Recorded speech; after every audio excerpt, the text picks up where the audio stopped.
Good afternoon and welcome to the African Utility Week studio. My name is Amy Ryan, Deputy Editor of Metering and Smart Energy International, and today I have with me Victoria Cuming, who is the Head of Policy for Africa, the Middle East and Europe at Bloomberg New Energy Finance. Welcome, Victoria. Thank you for having me. Thank you. Thank you for speaking with us today. Now, Victoria, you will be speaking in a panel around embedded generation within the African context. Can you tell me what the current state of embedded generation is in Africa and where the potential is for growth and development in the continent?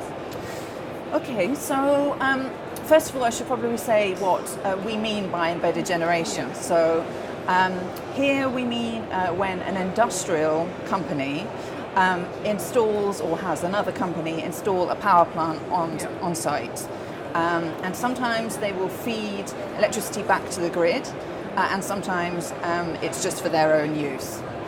And we've seen in sub-Saharan Africa so far that embedded generation tends to occur most often for manufacturing firms or mining companies.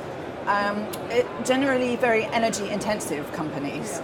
So for example, in Kenya and Uganda, we've seen a lot of sugar manufacturers install cogeneration facilities, for example, and some mining companies that haven't been able to connect to the grid because their location's very far away. They've installed their own plants as well. Okay. And then can you tell me what are some of the policies and initiatives facilitating renewable energy and smart energy technologies in Africa? Specifically with regard to embedded generation, actually it's fairly limited in sub-Saharan Africa so far. Really, we've seen about 4 countries either implement or plan to implement what we call net metering programs. Okay. And there are a couple of feed-in tariff schemes or auction schemes that are designed for small power plants that would be eligible for embedded generators. But it's mainly tax incentives. So, for example, import duty exemptions that they qualify for. But it's fairly limited, actually. Okay. And then how do these policies or measures or initiatives differ from the rest of the world? Perhaps in the Middle East or Europe? Well, I would say that the actual types of programs that are here in Africa are similar to those found elsewhere in the world, but it's more a question of frequency. So you'll more often find some kind of incentive schemes elsewhere, particularly in Europe. We've seen some in Latin America as well. And Australia also. So, for example, Germany has a grant scheme. So if you install PV, you can also get storage and small plants. Yeah. Okay.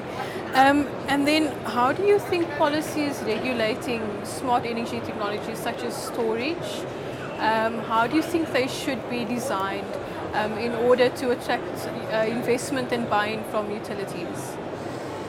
Well, in terms of energy smart technologies,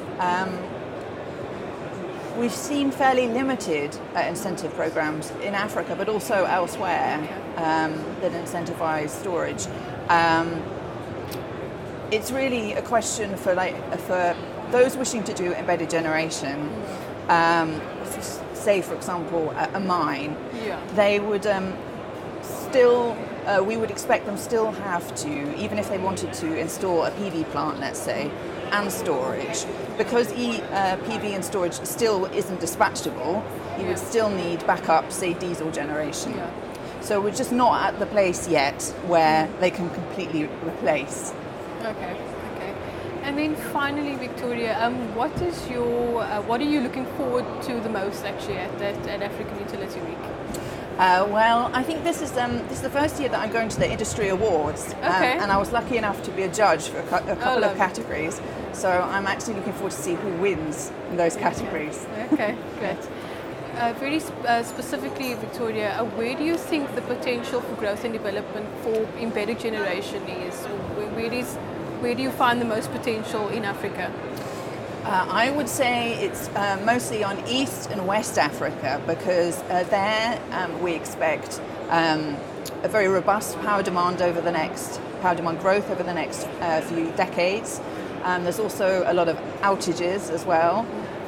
Retail power prices can be quite high for commercial and industrial, and all of these things and other factors incentivize embedded generation. Great. Thank you so much. And that's unfortunately all we have time for.